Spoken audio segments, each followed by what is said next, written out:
Je to smutné, že ako ste to povedali, že pred 15 rokmi to nikto nechcel počúvať, riešiť, že to bol taký, že ho vnímali, Putina vnímali ako takého vodcu, že je to európsky politik, že sa Rusko postavilo z kolen. Ale všetky tieto veci treba bolo riešiť už vtedy. Od roku 2000 cena ropy išla rapidne hore. Hej? A ľudia si to spojili s tým, že Putin je u moci, teda on vtedy bol zvolený po prvýkrát a že on za to môže.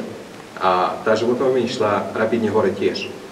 A proste ľudia nechceli riešiť politiku, nechceli riešiť slobodu slova, demokraciu, voľby. A v konečnom dôsledku sme na to prišli, o to všetko. Teraz je to skutočná diktatúra. Ako si povedal, že predtým, keď si tam bol poslednýkrát, tam ešte boli nezávislé médiá, ako napríklad spomínaná Nová Gazeta, Medúza, možno to niekto sleduje. A teraz všetci nezávislí novinári museli odísť z Ruska, pretože inak je to veľmi nebezpečné. A od začiatku vojny už tisíce ľudí boli odsúdení a potrestaní a išli do basy len na základe toho, že povedali, že vojna je vojna. Že ruská armáda robí zločin. A od začiatku vojny tisíce webov v Rusku boli zablokovaní, všetky nezávislé médiá, ako napríklad tu máte Denník N, Denník SME, Aktuality, či Refresher. Takéto médiá všetky sú zablokované. Dokonca aj sociálne siete. Facebook, Instagram, TikTok sú zablokované tiež. V tej noc z 23. na 24. februára som bol hore, neviem, do 3. ráno, čiže som sa zobudil veľmi neskôr, neviem, o 10. A ako zvyčajne som zobral mobil do ruky a už tam boli desiatky notifikácií,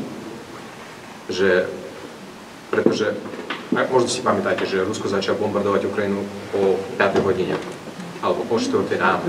Tak už vtedy som dostal veľa, proste naozaj desiatky notifikácií s tým všetkým, že čo sa deje. Ja nikdy si nezabudím na to, ako na ten deň, ako som sa zabudil v tom Rusku a som sa veľmi rýchlo obliekol a išiel som von a proste som začal kričať na tých ľudí, ktorých som stretol na ulici, vonku, a že prečo ste tu? Prečo nejdete na námestie protestovať? Že vaša armáda teraz útočí na Ukrajinu. Práve teraz. A prvý muž, ktorý sa ozval, to bolo také bizárne, pretože ten muž mal niečo spoločné s tým štátom, v ktorom žijem teraz. On mi povedal, že ale prosím ťa, neboj sa. Ja som v 68. išiel na tanky do Prahy a poriadne. Keď zoberieme napríklad súčasnú štatistiku úmrtí ruských vojakov na Ukrajine, alebo teda tá štatistika vojakov, ktorí vlastne sú vyradení z boja pre ťažké zranenia, odhaduje sa to takých 1500 denne momentálne. Za 10 dní je to asi toľko, ako zomrelo oficiálne ruských vojakov počas 10-ročnej vojny v Afganistane, počas sovietskej vojny. Čím to je, že Putin vlastne za to vôbec nemusí platiť politickú cenu?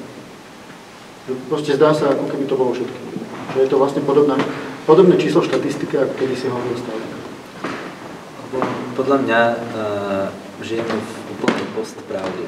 V Rusku určite, kde neexistuje pojem nejakej pravdy, faktov, štatistik, čísiel.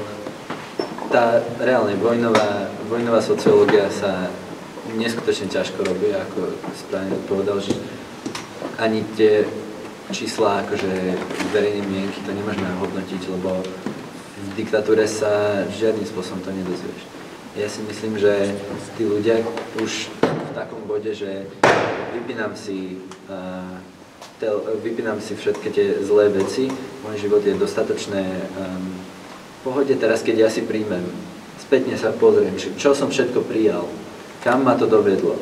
To, že ja som volil toho pekného, že není opilec, tak super, volím ho. Tie moje kroky zapriečinili to, čo sa deje teraz. Keď ten človek sa pozrie naspäť, tak môžeš proste do psychiatrickej liečebne. Keď si uvedomíš, že ty si bol súhlasný s tým všetkým. Nedávno som robil rozhovor s jedným českým akademikom, Filipom Šerfom, ktorý napísal knihu Stratená země. Stratená krajina, ktorou myslí Rusko. A A čo tým myslím? Ty si hovoril vlastne o tých nevydarených reformách 90. rokov, ktoré skončili tým banditizmom a tým obrovským kolapsom ekonomiky a celé ako to nevyšlo, celé zlé. Tak vlastne tá kniha je vlastne zaujímavá v tom, že vlastne ten akademik český hovorí, že Západ od začiatku pristupoval k Rusku naivne, lebo sa pozeral cez prízmu svojich hodnôt na Rusko, ktoré ono neuznávalo za svoje. Snažilo sa im nanútiť reformy, na ktoré oni pripravení neboli. Samozrejme celé 10 ročia im boli naučení, že Amerika je najväčší nepriateľ a zrazu ten im akože má hovoriť, čo má robiť. Tak ďalej nevyšlo, čiže celé to skončilo zle. No ale vlastne pointou tej knihy, alebo aj toho rozhovoru s ním bolo to, že aby sme zabudli, že z Ruska najvyššie bude demokracia. A je to jedno, či tam bude Putin alebo niekto iný. Či to vidíte aj vy tak, či takto pesimisticky ako on, alebo tam vidíte nejakú nádej na zmeny.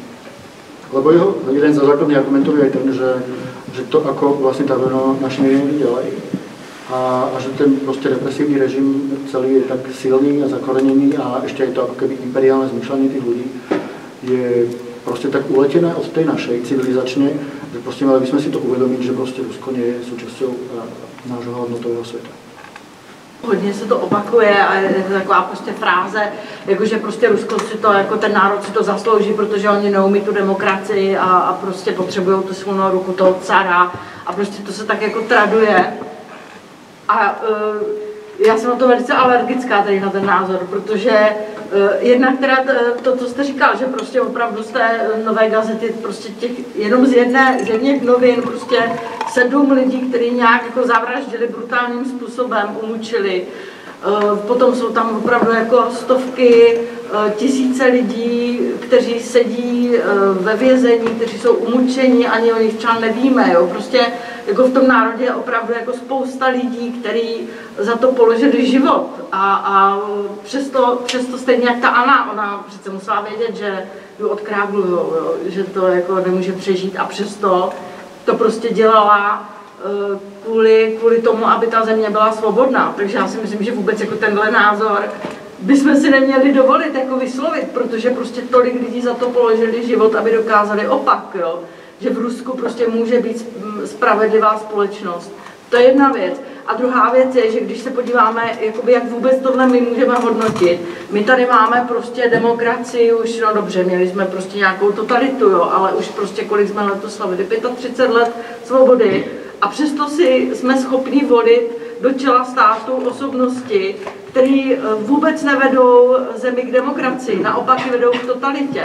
Takže jako co chceme a přitom jakoby vlastně jsme úplně v mnohem výhodnější situaci než prostě třeba ti Rusové, kde opravdu mají tu masáž už od narození a prostě měli tam, já nevím, demokracii a vlastně ani neměli. Jako v těch 90. letech tam jako byly nějaký pokusy, ale vlastně velice brzo potom Putin to zase jakoby smetl, jo. Že tam byly jako svobodný média prostě pár let, jo. A my jsme vlastně v mnohem výhodnější situaci a přesto prostě jako národy, nebo jako, já nevím, jako Čechoslováci, prostě si volíme to, co volíme a vlastně spějeme k totalitě svým způsobem, nebo k nějakému aspoň teda jakoby průšvihu, pak se nám to snad podaří příští volby zase nějak zvrátit, pokud jakoby, ale jako musíme si uvědomit, že prostě ti lidi, kteří chtějí takhle tímto způsobem vládnout, tak prostě se poučili z minula a budou i pan Babiš, pokud jako minule ještě se dalo jako říct, že trochu jakoby tu demokracii nějak prostě ctil, tak teď on jako ví, že prostě pokud jako zvítězí, tak to musí utužit a musí prostě nastolit tvrdý režim, stejně tak jako Fico, že jo, aby prostě se udrželi, takže ono to jako bude čím dál horší. Takže já bych vůbec jako Rusko nehodnotila tady z tohohle pohledu, protože opravdu máme to máslo drahý na hlavě. Myslím, že poprvé treba si uvedomiť, že máme klesajúce počet ľudí v Rusku. Proste máme starnúcu populáciu, je obrovský počet proste starých ľudí, ktorí ako starí ľudia tu si túžia po socializme, kedy oni sa mali dobre, kedy maslo nestalo tak draho, kedy neboli tu tí LGBT a takéto veci hovorí.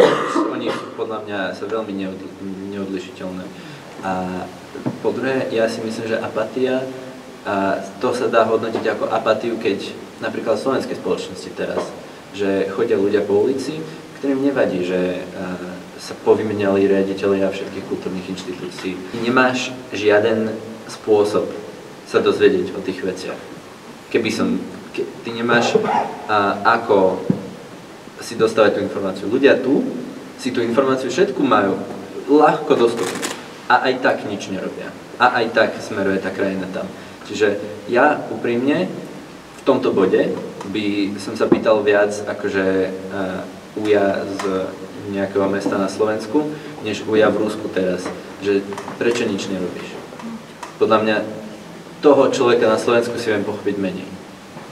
Ja som ruský patriot a preto som presvedčený, že túto vojnu Rusko musí prehrať, aby vedelo pokračovať ďalej.